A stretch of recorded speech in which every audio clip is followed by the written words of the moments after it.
الحمدللہ رب العالمین والصلاة والسلام علی سیدنا و سید الانبیاء والمرسلین وعلی آلہ و اصحابہ اجمعین۔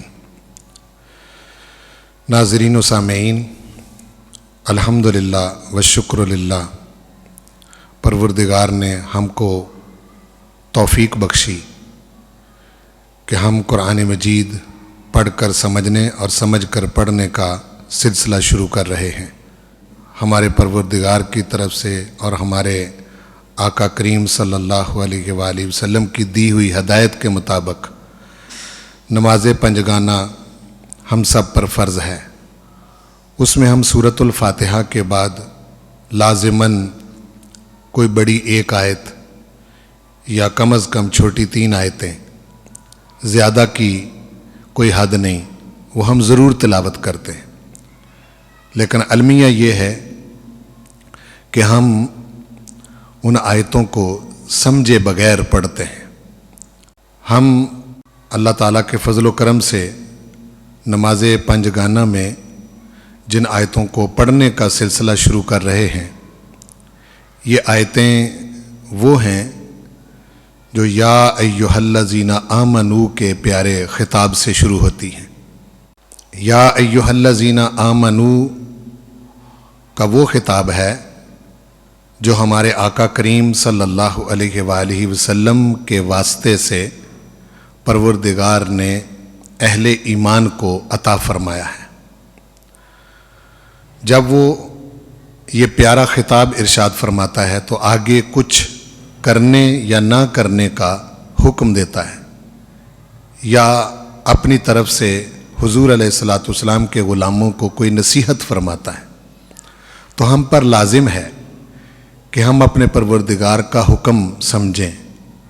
جس چیز سے وہ منع کر رہا ہے ہم اس کو جانیں، جو وہ نصیحت ہمیں فرما رہا ہے ہم اس کی نصیحت کو سنیں اور اس پر عمل کریں۔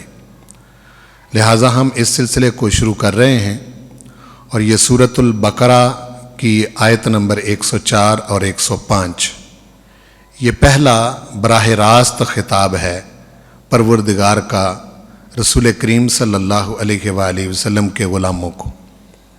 آئیے ہم قرآن مجید کو سمجھ کر پڑھنے کی کوشش کرتے ہیں۔ اعوذ باللہ من الشیطان الرجیم، بسم اللہ الرحمن الرحیم۔ یا ایہا الذین آمنوا، اے وہ لوگو جو ایمان لائے ہو، اے ایمان والو، اے مان لینے والو۔ لا تقولوا رائنا، تم رائنا نہ کہو۔ رائنا کا معنی ہماری رعایت کیجیے۔ وقولوا، اور کہو انظرنا۔ وقول انظرنا، اور کہو انظرنا۔ انظرنا کا معنی ہم پر نظر کیجئے، ہم پر لطف و کرم کی نگاہ ڈالیے۔ واسمعوا، اور سنو، یعنی پہلے ہی توجہ سے سنو۔ وللکافرین، اور کافروں کے لیے عذاب علیم، دردناک عذاب ہے۔ آیت نمبر 105 میں ارشاد فرمایا ما یود الذین کفروا، ما نہیں، یود الذین کفروا چاہتے وہ لوگ جنہوں نے کفر کیا،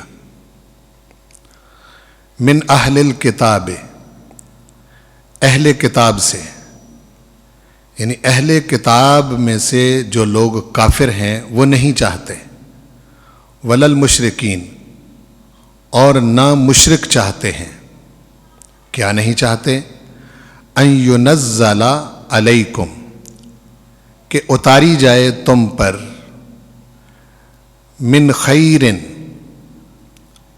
کوئی بلائی، کوئی خیر، من ربکم، تمہارے رب کی طرف سے۔ واللہ، اور اللہ، یختص، خاص کر لیتا ہے، برحمتہ، اپنی رحمت کے ساتھ، من یشاء، جسے چاہتا ہے۔ واللہ ذو الفضل العظیم، اور اللہ بڑے فضل والا ہے۔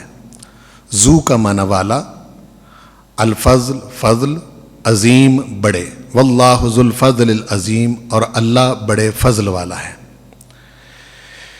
یہ ان دونوں آیتوں کا ترجمہ ہے، اس کو آپ بار بار سنیے اور سن کر اس کو یاد کرنے کی کوشش کریں۔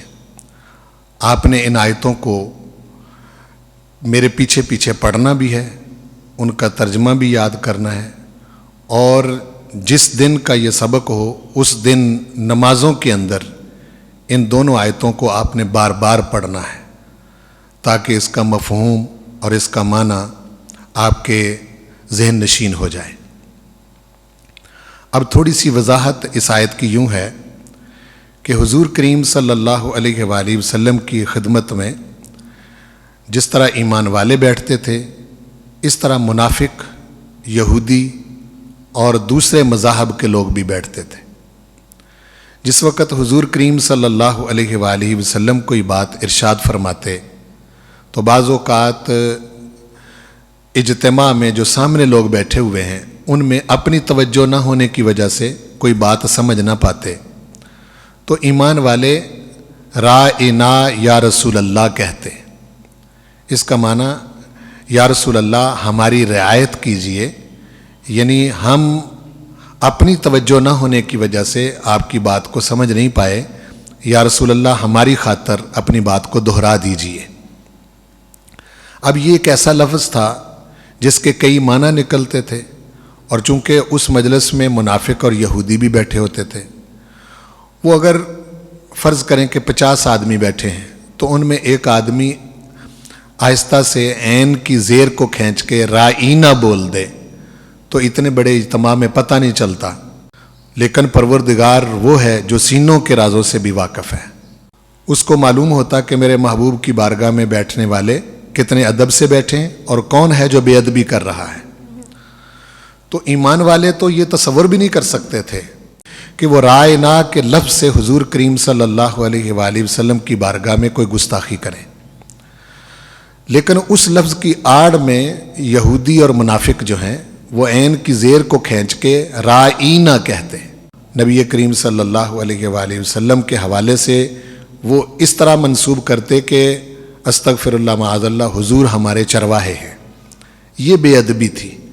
حالانکہ ایمان والے گستاخی اور بے ادبی کی نیت سے یہ لفظ نہیں بولتے تھے، لیکن یہودی اسی مجلس میں بیٹھے ہوئے خفیہ طریقے سے یہ برا معنی لیتے ہیں۔ تو پروردگار نے ایمان والوں کو وہ لفظ رائنا کا بولنے سے منع کر دیا جس کی آڑ میں غیروں کو موقع ملتا تھا گستاخی کرنے کا۔ اور ایک سوال پیدا ہوتا ہے کہ اگر ہم رائنا نہ بولیں تو پھر کیا کہیں؟ تو پروردگار نے اس کا حل بتایا کہ ہم جو ہیں تمہیں اپنے محبوب کا ادب سکھانے والے، تو اس نے انظرنا کا متبادل لفظ دیا کہ تم کہا کرو انظرنا یا رسول اللہ، یا رسول اللہ ہم پر نگاہ ڈالیے، ہم پر نظر کرم کیجئے، اپنی بات کو دہرا دیجئے۔ اور ساتھ ہی فرمایا واسمعوا، پہلی ہی بار توجہ سے سنا کرو، میرے محبوب کو تمہاری خاطر اپنی بات کیوں دہرانا پڑتی ہے۔ آیت نمبر 104 کے آخر میں فرما دیا وَلِلْكَافِرِينَ عَذَابٌ عَلِيمٌ، کہ میرے حبیب کی بارگاہ میں بے ادبی اس کو کوئی معمولی صغیرہ کبیرہ چھوٹا بڑا گناہ نہ سمجھ بیٹھنا، یا اس کو کوئی فسق نہ سمجھ بیٹھنا، بلکہ یہ کفر ہے اور کافروں کے لیے دردناک عذاب ہے۔ دوسری آیت جو ہے آیت نمبر 105، اس میں پروردگار نے ارشاد فرما دیا کہ اہل کتاب میں سے کافر اور مشرک یہ تو چاہتے ہی نہیں کہ تم پر اللہ تعالیٰ کی کوئی بھلائی نازل ہو، اور بھلائی کا سرچشمہ جو ہے وہ حضور علیہ السلام کا ادب ہے۔ تو ایسا لفظ بولنا جو نبی کریم صلی اللہ علیہ وسلم کی شان اور عظمت کے خلاف اور منافی ہو، اس سے پروردگار نے منع کر دیا۔ ان دونوں آیتوں سے پتہ چلا کہ نبی کریم صلی اللہ علیہ وآلہ وسلم کی بارگاہ میں ادب اور احترام کتنا ضروری ہے اور یہ کتنا نازک معاملہ ہے۔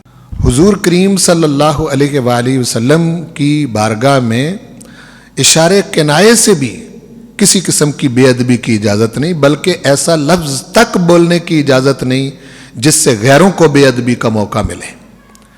تو یہ ساری زندگی ایک مومن نے سمجھنا ہے اور دھیان میں رکھنا ہے۔ اسی لیے یا ایھا الذین آمنوا کہہ کے خطاب کیا جا رہا ہے کہ تم ایمان والے ہو، تم مجھے ماننے والے ہو، میرے حبیب کو ماننے والے ہو، ایمان والے ہو تو پھر تم نے ادب کو لازم پکڑنا ہے۔ پروردگار ہمیں ان آیتوں کو بار بار پڑھ کر سمجھنے اور سمجھ کر پڑھنے کی توفیق بخشے، اور عملاً نبی کریم صلی اللہ علیہ وآلہ وسلم کی بارگاہ کا ادب نصیب فرمائے۔